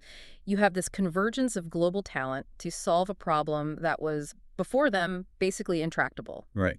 How do you organize the chaos of the web? Exactly. And you start with Sergey Brin, one of the original co-founders. Born in Moscow, he immigrated from the Soviet Union. And you have to stop and think about what that background means. He grew up in a system where information was scarce, it was controlled, it was weaponized. A totally different reality. And that experience, it seems, fueled his central motivation to organize the world's information and make it universally accessible. That's not just a business plan. It's a mission. It's a mission. That drive to democratize access, to bring order to the chaos, that fundamentally shaped the DNA of what Google became. And the story doesn't end there. It continues right into the highest levels of leadership today. Right. The person currently steering that massive multi-trillion-dollar ship, Alphabet and Google, is Sundar Pichai. Born and raised in India. And Pichai has overseen Google's most critical strategic shift in years. He's the one who moved the entire organization from being just a search and advertising giant to being an AI-first company. And that's a foundational change. That dictates global technology strategy now. It really does. Yeah. So when you see this pattern, an immigrant co-founder establishes the core world-changing vision, and then decades later an immigrant CEO leads the company through its most complex evolution, you realize this isn't a coincidence. No, it can't be. It's the core mechanism by which technological dominance is actually maintained. And you see the exact same powerful pattern with their biggest, most enduring rival, Microsoft. You have Satya Nadella, also born in India, who takes the helm. And you have to remember what Microsoft was like when he took over. It was facing huge strategic challenges. People were kind of writing them off. They were still so heavily focused on the desktop software model Windows Office, and the world was moving to mobile, to the cloud. And he came in and oversaw this incredible cultural and technological pivot. He pushed everything toward collaboration, cloud computing, subscription services. Which led to the massive success of Azure. It completely transformed Microsoft. It turned it from a legacy giant into an absolutely indispensable enterprise services powerhouse. So the fact that the leadership of the two largest, most influential technology companies on the entire planet rests squarely with individuals whose backgrounds include navigating complex global environments. It just underscores the kind of perspective they bring, doesn't it? To lead in these incredibly complex, fast-moving, high-stakes sectors, you need a certain kind of adaptable global mindset. A perspective that's been tested. Exactly. These are individuals who demonstrated immense drive and took calculated risks just to get to a position to succeed. But the contribution isn't only in these software giants. Right. Look at the visionary builders who are tackling physical infrastructure. I mean, literally shaping the future of human civilization beyond Earth. You're talking about Elon Musk. Of course. Born in South Africa, the founder of Tesla and SpaceX, his ventures represent a completely different kind of innovation. It's not just digital. It's physical. It's existential disruption. It is. Tesla's pushing the entire world towards sustainable energy and autonomous driving. And SpaceX. I mean, it's radically reducing the cost of space travel and expanding the boundaries of human presence beyond our planet. What's often overlooked there, I think, is how an outsider's perspective was maybe necessary for that. How so? Well, he wasn't trained in the traditional slow-moving American aerospace or auto industries. He was divorced from those existing comfortable industrial norms. So he could see it fresh. He came in with a fresh vision, with first principles thinking, and the absolute drive to execute it, no matter how insane the odds seemed. That unique willingness to take on existential risks, to pursue these long-term civilization-scale goals, that is a hallmark of that transnational ambition we were talking about. It really is. And you can even go back further. The foundations of the modern internet era are tied to this. You think of Vinod Khosla, born in India, co-founder of Sun Microsystems. Sun was crucial. Absolutely crucial in defining the networking protocols and the open computing standards that paved the way for the real internet boom in the 90s. Yeah. So this isn't just about current success. No, this is about building the very scaffolding of the digital world we all live on. Right. And to bridge that gap from, let's say, science fiction to our current reality, we have to talk about the AI pioneers. The next frontier. It's the next frontier, and it's already reshaping global economies. And immigrant scientists are at the absolute epicenter of this revolution. You have to start with the remarkable work of Fei Fei. Who immigrated from China? Her research is absolutely fundamental to modern machine vision. Okay, so let's break that down. What is machine vision for anyone who's not familiar? Machine vision is essentially how a computer learns to see and interpret the physical world. It's about turning raw pixel data from a camera into actual semantic meaning. So, understanding what it's looking at. Exactly. Without her foundational work in creating massive image recognition datasets, like ImageNet, autonomous vehicles couldn't interpret traffic signs. Advanced robotics couldn't navigate a factory floor. A lot of modern medical imaging tools that diagnose diseases just wouldn't function. She basically defined how computers understand what they're looking at. That is a staggering contribution. And then you have someone like Andrew Ng. Born in the UK, raised in Malaysia, a major pioneer in deep learning and machine learning algorithms. But his impact goes beyond just the core tech, right? It does, and this shows the multiplier effect. What? Beyond his technical prowess, he co-founded Coursera. The online learning platform. Right. So he's not just building the technology, he's building the platform to teach that technology to the entire world. Coursera has democratized access to university-level technical knowledge for millions of people globally. So he is literally building the future workforce while he's building the underlying technology for them to work on. That's a perfect way to put it. And that combination, technical brilliance and an immediate impulse toward global outreach, it highlights a powerful trend. Immigrant talent doesn't just innovate within the U.S. system. No, they build transnational systems. They immediately build platforms designed for global scale from day one. We're also seeing this kind of disruption hit sectors that have historically resisted change. I mean, sectors like finance. Oh, absolutely. Just consider the tectonic shift in retail investing that was initiated by Vladimir Tenev. Co-founder of Robinhood, born in Bulgaria. Right. He and his co-founder completely disrupted how young people access and interact with financial markets. They made it accessible. They simplified these incredibly complex investing structures into a mobile app. They lowered the barrier to entry. They popularized fractional shares. They basically mobilized a whole new generation of retail investors. So when we connect all these examples, you got the search engines, the cloud computing infrastructure, the visionary hardware like Tesla and SpaceX. The entire AI research framework. And the democratization of finance. Yeah. It confirms a central theme. These individuals are not just adapting to existing American systems. Now they're building the new ones. They are leveraging the unique freedom and the capital structure here to build the new systems that the entire globe now operates on. This isn't just an absorption of talent. It's something more. It's the active, exponential, elevating effect of immigration on a civilizational scale. And that impact is so far from being limited to the digital world or those Silicon Valley headlines. Not at all. When we look at global commerce, the consumer goods that fill our pantries and the very foundation of modern life-saving medicine, the influence of immigrants is just as profound, maybe even more so. That's absolutely right. It extends to the physical, the commercial, and the biological foundations of our existence. The immigrant impact really does shape every single facet of our consumption and our corporate structure. So where do we see that? I mean, we should look at who is leading and steering the largest global brands. The companies that manage these insanely complex supply chains and shape public consumption habits all over the world. A really powerful case study there is Indra Nooyi. Born in India, former CEO of PepsiCo. And just think about that. Managing a corporation of that size is a monumental feat. You're overseeing one of the world's most recognizable consumer brands. You're distributing products in virtually every market on the planet. That kind of leadership demands. I mean, you have to navigate incredibly diverse regulatory environments, different cultural consumption habits, global geopolitical complexity. She demonstrated a really sophisticated ability to manage these huge, complex global structures. And she did it for over a decade. And moving from these massive consumer goods to the subtle infrastructure that underpins all of our digital commerce.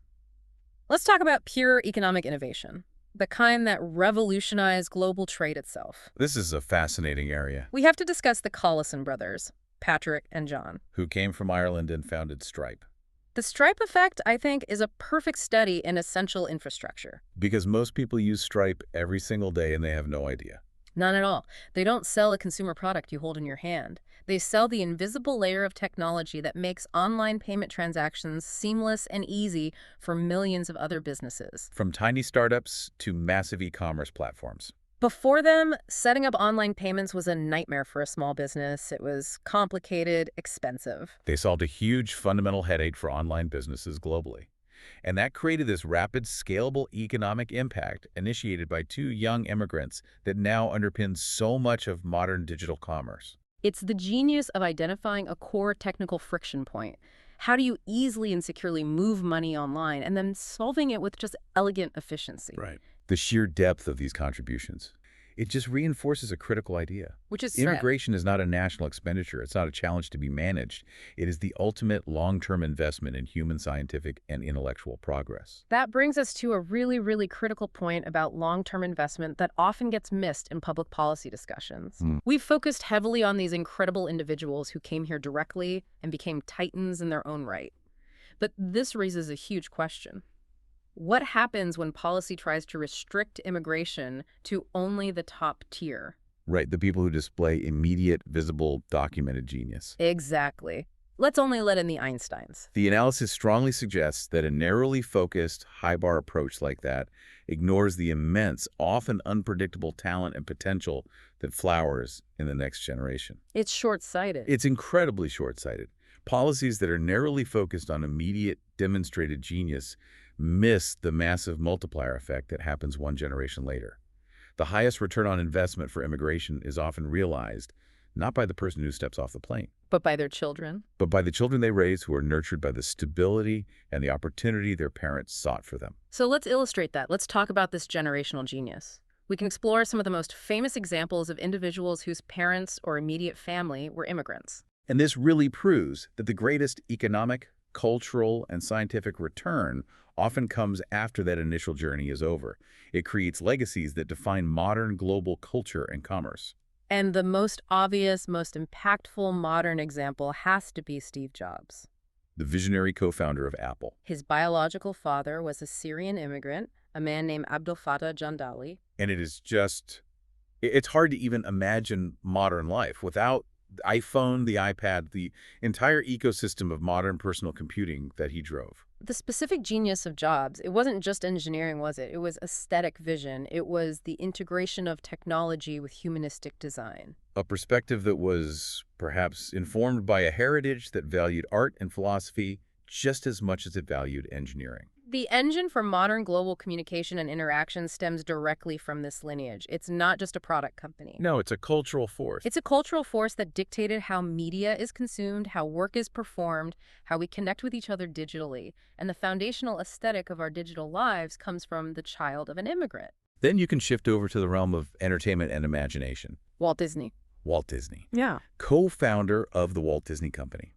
He built a world-spanning, multi-billion-dollar enterprise of creativity, theme parks, and media that shapes childhoods all over the globe. And his father, Elias Disney, was an immigrant from Canada. So this cultural behemoth, which has fundamentally defined global entertainment for nearly a century now, resulted directly from that lineage. Okay, let's move into modern e-commerce and logistics. Here we have Jeff Bezos, the founder of Amazon. And his story is interesting. While his mother was American, he was adopted by Miguel Bezos. A Cuban immigrant who came to the U.S. as part of Operation Peter Pan. And think about what Amazon is. The foundation of modern digital retail, cloud computing through Amazon Web Services, AWS, the engine that powers a huge chunk of the internet. And the entire infrastructure of rapid delivery logistics. It fundamentally redefined how goods are bought and sold on a global scale. And that is profoundly connected to the self-reliance and the logistical ambition that's so inherent in that immigrant journey.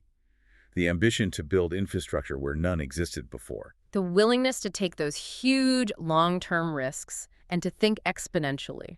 Those characteristics, often honed by the necessity of the immigrant experience, inform the sheer scale of Amazon. And look at how our leisure time has been revolutionized again, this time by streaming. Netflix. Reed Hastings, the co-founder of Netflix, is the son of an English immigrant. And Netflix just fundamentally changed the television and film industry.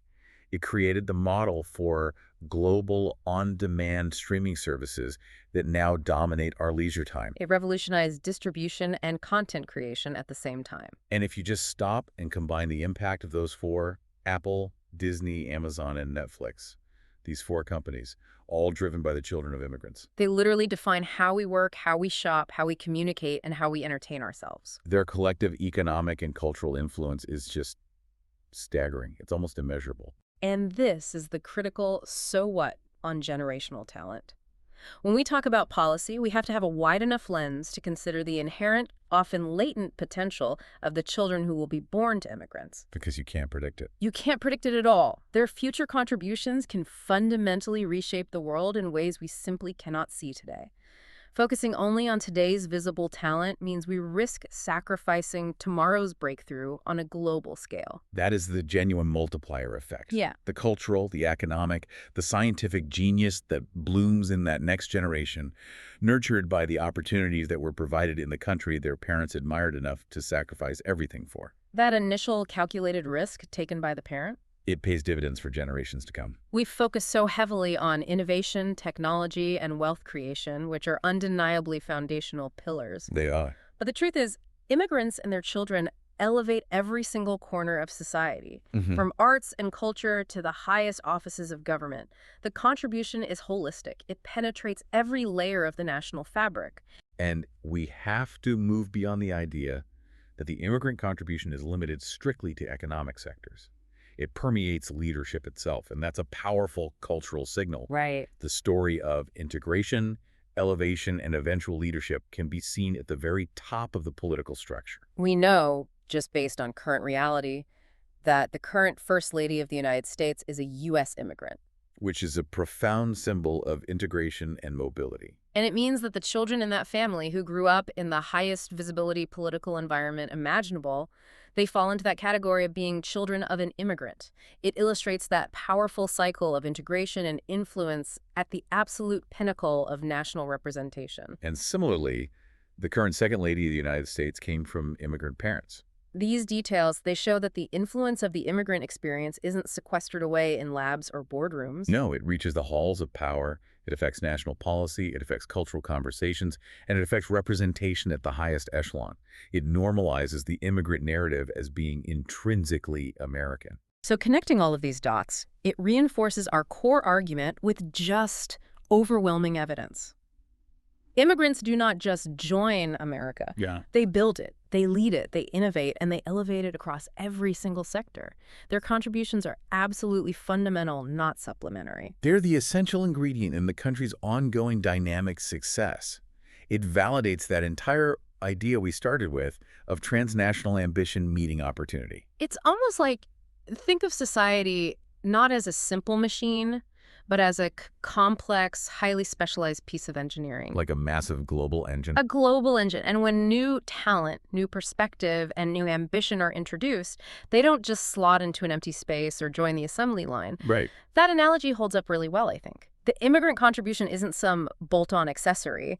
It's the high-grade essential alloy that increases the structural integrity and the performance of the whole machine exponentially. It makes the entire engine run faster. It helps it handle more stress and achieve objectives that were previously thought impossible. The perspectives that are honed by international experience, the drive for scale, the willingness to challenge the status quo, all of these act as essential structural elements that enhance competition and drive systemic innovation. And if you look at the immense progress over the last century, the shift to digital life, the revolution in medicine, the global brands that dominate commerce, it is all intrinsically tied to the ambition of individuals who chose to come here or whose parents made that choice. It's the ultimate human story. It really is. It's ambition meeting opportunity, and the entire world is the beneficiary. And we only had time to scratch the surface here. We focus primarily on technology, science, and business leadership. But that list could continue indefinitely. It would include countless names across sports, arts, culture, and so many other fields that have made a notable impact on the globe. Exactly. I mean, challenge yourself for a moment to just consider the uncountable names we didn't even mention. The athletes who defined global sports, the composers and artists who shaped modern music and film, the architects who designed our skylines. Every single sector is elevated by that drive, that resilience, and that unique perspective. And this leaves us with a final provocative thought for you to mull over. If the greatest breakthroughs in technology, in medicine, and in culture over the last century are so intrinsically linked to the mobility and ambition of immigrants and their children, the people who actively chose to come here, often facing immense hardship. What must we fundamentally understand about the true value of global human movement? Is that value only for the individuals who are seeking a better life? Or is the inherent unavoidable value about something bigger?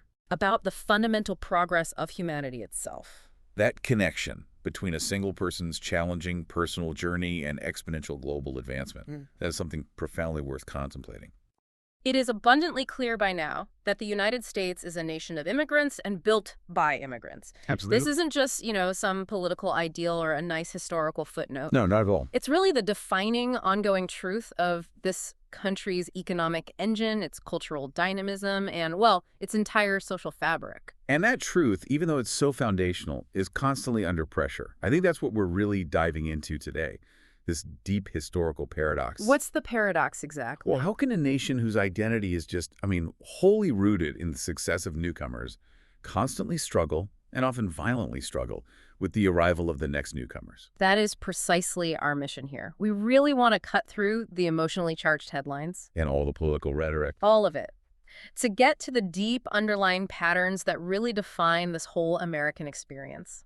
We need to look at the cycles of anxiety that just seem to repeat every few generations. And, maybe most importantly, learn to distinguish strategic, necessary policy from policy that's just driven by fear. Or political division, yeah. To do that, I think we have to start by just acknowledging the constant tension. The duality? This duality, that's a good way to put it. The U.S. identity promises to be this ultimate place of opportunity, a beacon for the world. But at the same time, there's this relentless, persistent anxiety about the outsider. About what they'll do to the existing order. Exactly. Yeah. Especially when the scale or the origin of that migration starts to shift. And that tension really is the architect of so much of our policy and our public conversation. So let's start with what should be the simplest, most irrefutable historical reality. Okay. But somehow it remains the most contested point in these debates. And that's the very notion that there was ever a static, established founding population that existed separately from immigration. Right. Because when you actually examine the evidence, that idea it dissolves immediately. A myth. It's a complete myth. The profound, unyielding truth is that America is fundamentally composed of successive waves of newcomers. I mean, if you look at the entire demographic history, from the earliest settlements to today, virtually every group here, with the singular and critical exception of Native American nations, arrived as part of a migration wave. There's no point in time you could point to and say, okay, that's it. No, there's simply no historical moment where you could declare that immigration stopped and a true or established American population was finalized. It never happened. And this is such a critical concept that gets lost in all the noise. When we hear people talk about preserving the foundation or returning to a past standard, they're often, maybe unconsciously, imagining a period that never actually existed. A golden age that wasn't real. Yeah, they envision this moment when the country stopped evolving, settled into some perfect form, and then just started resisting change. But that completely contradicts the mechanism by which the U.S. has always grown and modernized. It does, and leads directly to this narrative that America is suddenly full. Right, or that we're under threat from newcomers. Exactly. That argument is just completely ahistorical. It ignores the actual composition of the nation, and I think, more importantly, the economic engine that absolutely relies on this dynamism. And the scale of these historical shifts, I mean, people forget these were not slow, gentle trickles of people. Oh, not at all. These were cataclysmic waves. They changed entire cities almost overnight. Give us an example. Okay, think about the 19th century. After that initial colonial period, you see this massive influx driven by industrialization and global crises. The Irish arrived in tremendous numbers in the 1840s and 50s. Fleeing the Great Famine. Fleeing starvation. And their arrival, they were often impoverished, overwhelmingly Catholic, and they were concentrated in port cities like Boston and New York. It was so sudden and so large that it immediately created this violent nativist backlash. And at the same time, you had the Germans, right? They were coming in huge numbers, too. Right alongside them. The Germans often moved further inland. They brought capital with them, specialized skills, and they established these deep cultural roots all through the Midwest. And then the flow changes again. It does. By the late 19th and early 20th century, the source shifts. Now you have millions of Italians, Eastern European Jews, Slavic peoples arriving, the populations of New York City, of Chicago. They often doubled in a single generation because of these arrivals. And these shifts didn't just add people, they created entirely new political machines, new labor forces. Whole new cultural landscapes, almost instantly. Yeah. The country was reinventing itself every 30 years or so. And if you look at the economics, it's even clearer that this flow is sort of the intended mechanism of the country. Every major wave has provided the crucial labor, the consumption, and the innovation needed for the next big economic expansion. The economic necessity is, it's profound, especially if you look at where we are today. Mm. Well, you just look at the demographic trends in the U.S. The population is aging. Birth rates are generally below the level you need just to replace the existing population. So immigration isn't just an additive factor. No, it's a necessary input. It's essential for workforce replenishment. Without it, you face economic stagnation. And that's where the numbers get really clear and hard to argue with. We know, for instance, that immigrants have a significantly higher rate of entrepreneurship. They absolutely do. The data shows that immigrants and their children are responsible for starting a disproportionately high number of new businesses. That includes the high-growth, venture-backed firms in Silicon Valley and elsewhere. I think the Kauffman Foundation has done work on this. They have, and others have too.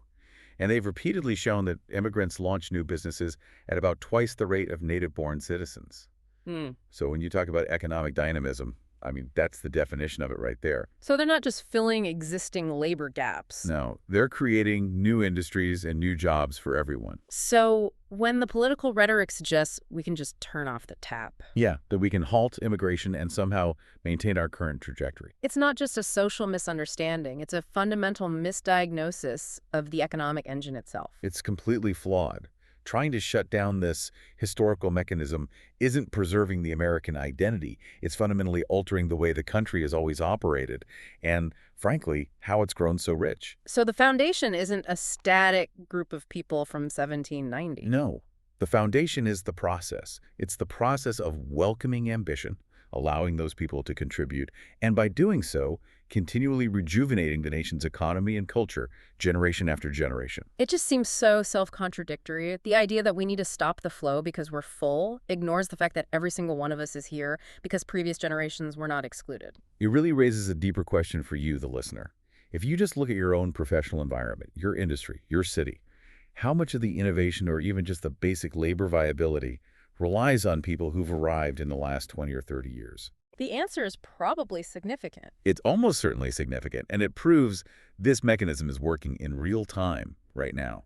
This continuous history of migration leads us right into what I think is the most frustrating irony in this whole conversation. Which is? The forgotten lineage. History just maddeningly keeps repeating itself. You're talking about the amnesia. The historical amnesia, yes. Yeah. We see today that so many of the loudest voices expressing hostility toward newcomers, well, they descend from families who were themselves recent arrivals. And they were subjected to the exact same hostility just a few generations back. It's stunning, isn't it? The irony is that the forces driving migration today, fleeing poverty, famine, persecution, war, are often identical to the reasons the ancestors of today's critics came here in the first place. And the script. The script used to define the outsider remains eerily consistent. It really does. It doesn't matter which group is currently performing that role. The accusations are the same. It's a consistent pattern. Once a new group arrives in big enough numbers, the groups that just finished assimilating, whose own grandparents were once the dangerous outsiders, they suddenly forget their own story. They do. They quickly adopt the language of the established population and project the exact same fears onto the newest wave. The definition of who is truly American shrinks for a moment, only to expand again once the new group proves its essential contribution to the country. And the historical lesson here, for you, the listener, is just profound. The prejudices that feel so overwhelming today are almost never permanent. They're part of a recurring cycle of fear, a cycle that always eventually gives way to integration. Understanding this history of recycled anxiety is absolutely critical because it forces us to make a really necessary distinction. And that is? The distinction between strategic, sensible immigration management versus policy that's driven purely by political fear and engineered hostility. And we have to be really clear here. Strategic management and control are necessary. Of course. Every sovereign nation has the right and the responsibility to manage its borders, to track who comes in, and to regulate labor flows. That aligns with national security and economic needs. A border is a tool of governance. That is not the debate. But I want to challenge that a little, because that line between strategic management and punitive exclusion often gets very blurry in the political sphere. When does necessary control cross over into just weaponizing racial anxiety? It crosses the line the moment the policy goals shift from management to message. From management to message, what do you mean by that? When politicians start prioritizing stoking fear and division over designing well-informed, rational management systems, the policies that result become rooted in punishment, not progress. They stop being effective tools. They cease being effective, data-driven tools of governance and become expensive, symbolic political statements. And they're designed only to satisfy these perceived cultural anxieties. So let's look at the mechanics of that. When a policy is driven by the need to punish rather than manage, what is the practical outcome on the ground? Well, you inevitably see policies that just ignore the complex economic and logistical realities of migration. For instance, if there's a real demand for labor in the U.S. economy, migrants will try to fill that demand. It doesn't matter what walls you build or how big your enforcement budget is. The pull factor is too strong. It's a powerful economic force. A punitive approach focuses only on deterrence, creating extreme conditions to discourage people from coming. It doesn't try to design systems that channel that inevitable flow into legal, orderly pathways that actually align with our national interest. And that leads to inhumane practices. Inhumane practices that fail to solve the underlying problem. You see policies that systematically undermine human dignity simply to send a harsh message. And this is often at a huge financial cost, with zero measurable improvement in border control or economic stability. So we need a clear, objective set of criteria for what sound strategic immigration policy actually looks like. Yes, a national interest approach that can rise above the racial propaganda. Okay, lay out those mandatory criteria for us. What should we be looking for? First, policy must be rational. It has to be logical. It has to be based on verifiable facts and designed to solve actual measurable problems, not imaginary threats fueled by hyperbole. So no boogeyman policies. Exactly. Rationality demands. We look at why people are moving, where the labor gaps actually are in our economy, and what our own long-term demographic shifts require from us. So for example, if the data shows a clear labor shortage in agriculture or construction, then a rational policy provides a legal, maybe temporary pathway to fill those needs. It doesn't spend billions on a barrier that just funnels that same labor force into an underground economy. Okay, so rational is number one. What's next? Second, policy must be ethical and humanitarian. Even while you're enforcing borders and ensuring national security, policies have to respect basic human dignity. The way enforcement happens should never violate fundamental ethical standards. We have to recognize that the people arriving are often fleeing existential threats. And that connects directly back to the shared history we were just talking about. Recognizing that shared human vulnerabilities should dictate how enforcement is carried out. It should. Then third, we require policy that is strictly data-driven. Meaning? Decisions have to be based on objective statistics, verifiable economic needs, which specific sectors have severe labor shortages, what do our demographic trends show. They cannot be based on emotional reactions or, a few unsubstantiated anecdotes that get amplified for political effect. So if the data shows that high-skilled immigrants generate significantly more patents and contribute disproportionately to GDP, then your policy should prioritize mechanisms to attract and retain that talent. It's a simple, data-driven conclusion. But this is where it gets tricky politically. Yeah. Because we often hear the counter-argument, right? That mass immigration, especially of low-skilled workers, depresses wages for low-skilled native-born workers. How does a data-driven policy reconcile that? That is the essential complexity that a rational policy has to address. The data on wage depression is highly localized and very complex. While some studies do suggest a short-term localized depression of wages for the least educated native workers, the overwhelming consensus is that the overall economic benefits, through increased demand, innovation, the expansion of the tax base, far outweigh those localized effects. So what's the solution? A rational policy wouldn't just focus on who gets in. It would focus on integration and training. If the real concern is low-skilled wages, the policy solution is robust vocational training and education for all low-skilled workers, not just halting the economic engine that drives growth for everyone else. It's looking at the complexity rather than just shutting the whole thing down. Okay, the fourth criterion, given our history, seems like the hardest one to maintain. Policy must be non-racial. It absolutely must. It has to be applied universally. Policies cannot be designed, either overtly or covertly, to target, exclude, or advantage specific ethnic, racial, or religious groups. If the law focuses strictly on compliance, on skills, on family relationships as they're defined, then the origin of the applicant has to be irrelevant. The moment a policy starts favoring one historical nationality over another, As the 1924 quota system did, it fails the non-racial test. It moves from policy into the realm of prejudice. this touches on the current debate we hear a lot about between family-based and merit-based systems.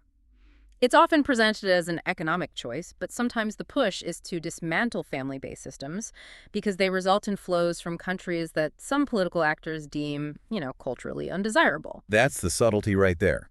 Strategic policy reform should look at what mix of preference systems best serves the national economic interest while respecting human dignity.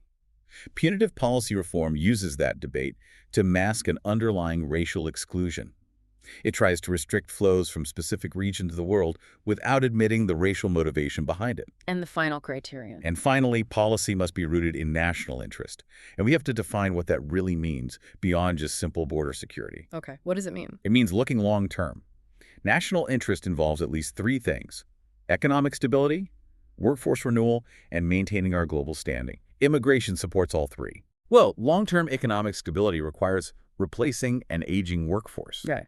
Maintaining our global standing means upholding the humanitarian commitments we claim to value. Mm. Policies that are rooted in propaganda, on the other hand, they undermine the national interest. They create unnecessary domestic division. They erode our moral standing internationally, and they deny the economy the needed inputs of labor and innovation. So the core threat that you've identified isn't the immigrant who's arriving. No. The real threats are fear, misrepresentation, and hatred, because those forces pollute the essential policy-making process. They replace rational, data-driven management with punitive, costly, and ultimately ineffective emotional reactions. And when a nation allows that most basic human emotion, fear, to drive its policy engine, it inevitably implements solutions that undermine its own foundational values. And ironically, it retards its own economic potential in the process. It just becomes a system designed to punish the idea of arrival rather than managing the reality of human mobility. We started by confirming that foundational truth. This is a nation built by immigrants. And that truth really has to guide our final reflections here. It does. When we look at the historical cycles and the essential criteria for good policy, it seems the path forward has to be rooted in hope, not in recycled hatred. The historical evidence is just indisputable. It dictates the ultimate truth that we've uncovered here today. America was, literally, built by immigrants.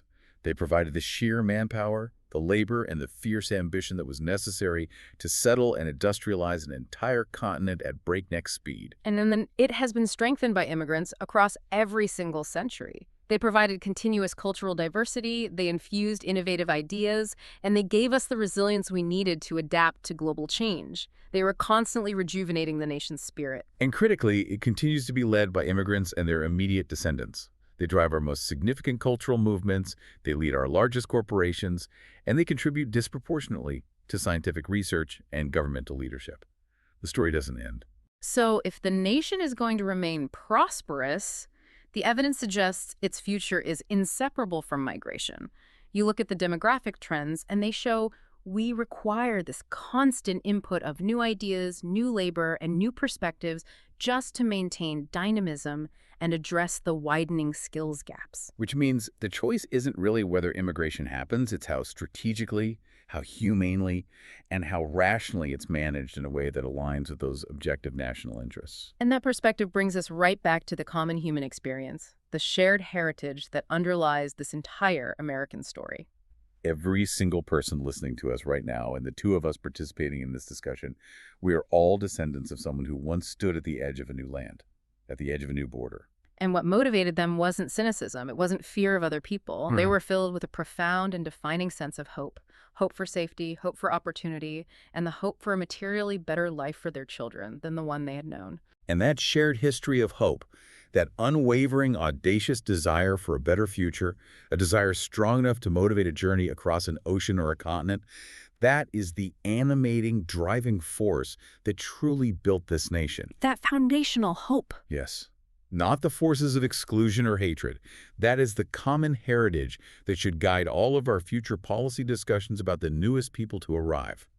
To lose sight of that shared vulnerability and that shared ambition, well, it's to misunderstand the very soul of the country. So a final thought for our listeners to consider. Given how profoundly these cycles of prejudice repeat themselves, always targeting whichever group is currently perceived as the other, whether by religion, race, or language, what specific characteristics define a group as dangerous now? And how will those exact same characteristics be viewed 50 years from now when that group has fully assimilated into the culture and the economic structure of the United States? That's the question. There's the ultimate question that forces us to look beyond today's headlines and recognize the historical pattern that we are very likely living through right now. That historical perspective really is the essential shield against the fear-mongering that just inevitably plagues this entire debate. If you enjoyed this conversation, please like, subscribe, and share this video. Also, let us know in the comments what really stood out to you in this conversation and if there's any related topic or new topic that you would like covered in a future video.